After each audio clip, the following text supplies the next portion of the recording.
everybody. I'm going to be reacting to Unbelievable Betty White last interview. She will truly be missed, and I definitely agree because I've been a fan of her for years. I used to watch The Golden Girls when I was younger. She was also in the Mary Tyler Moore Show, and I've seen her in a few other things. And I definitely miss her, and I know I'll probably tear up during this, so I'm going to be clicking screen record in 3, 2, 1. Here we go. I'm an old lady to the rest of the world, but to me, I'm just a girl. This is our last interview with Betty White. Yeah, I'm 95. I don't feel a day over 97. Cracking jokes and getting a little sentimental. You know the bad news?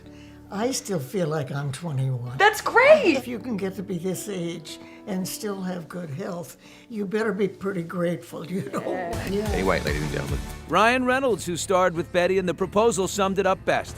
She managed to grow very old and somehow not old enough. Sandra Bullock remembered Betty's optimism, saying, "I'll have to buy some rose-colored glasses because Betty was that for all of us." Hello, I'm Betty White. A planned centennial celebration, the documentary Betty White, 100 Years Young, will still hit theaters on what would have been her big milestone day, January 17th. I feel so fortunate to have had as great a career as I've had for as long as I have. And the world loved Betty as the funny and flirty Sue Ann Nivens on the Mary Tyler Moore Show. They don't make men like this anymore. They don't make dip like this anymore. Her co-star Ed Asner passed just a few loved months him. earlier. I spoke with Ed's son, Matt, today. She was like a favorite aunt. Do you have a favorite memory from childhood? She was always the one that I wanted to see. She was always the one that remembered your name. She had so much love in her, and that was something that you just wanted to bottle up and take with you. You lost your father, and now you've lost your dear Aunt Betty White. So I wonder, what's the scene like up in heaven with the reunion between those two? Heaven got a lot funnier, that's for sure.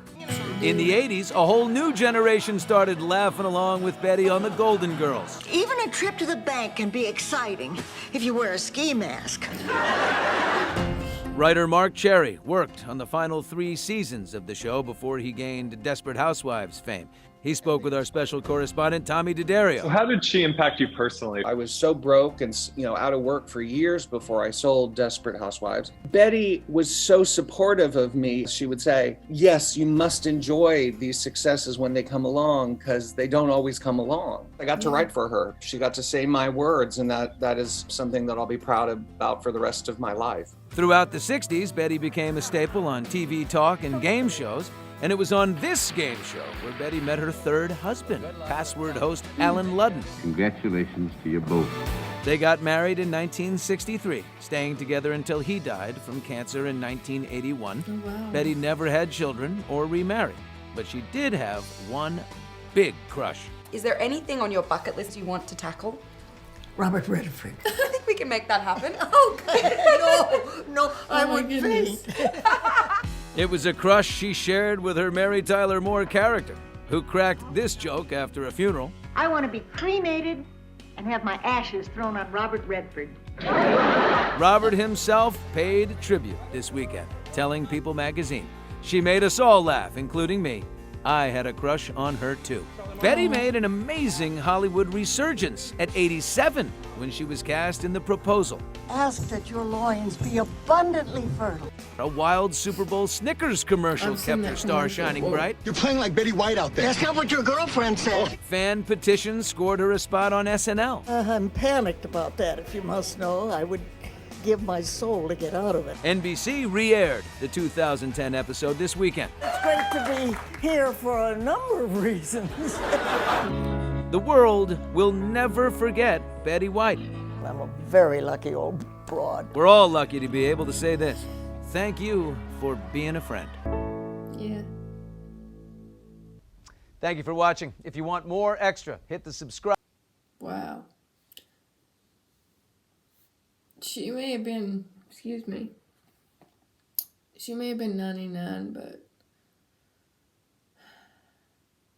I don't know why it hits me so hard.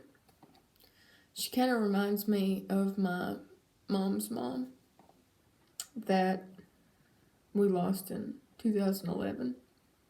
She was so sweet and so kind, and so loving. And Betty brought so many people so much happiness and joy and laughter and for so many years. And she's definitely missed, as you can see.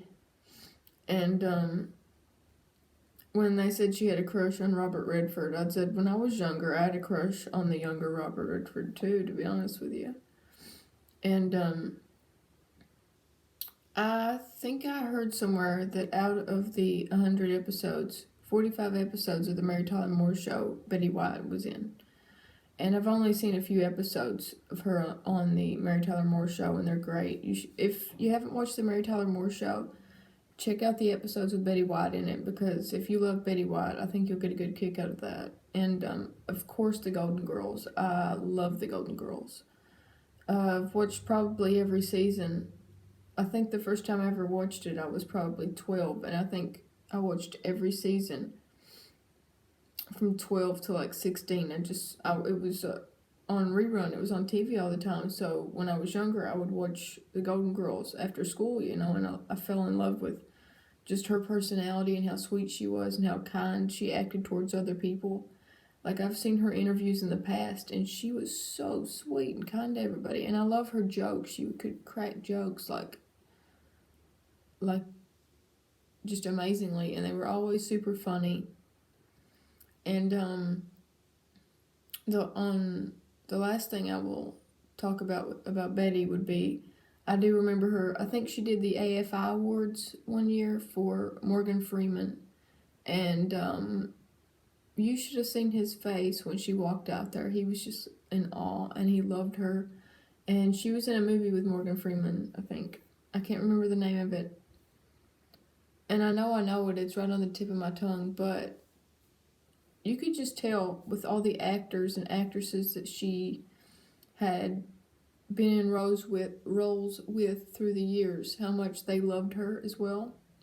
And that just proves, I mean, one person can spread around a lot of love, either in a short period of time or a long period of time, and she definitely, in her 99 years, or almost 100 years, she really, truly embodied that.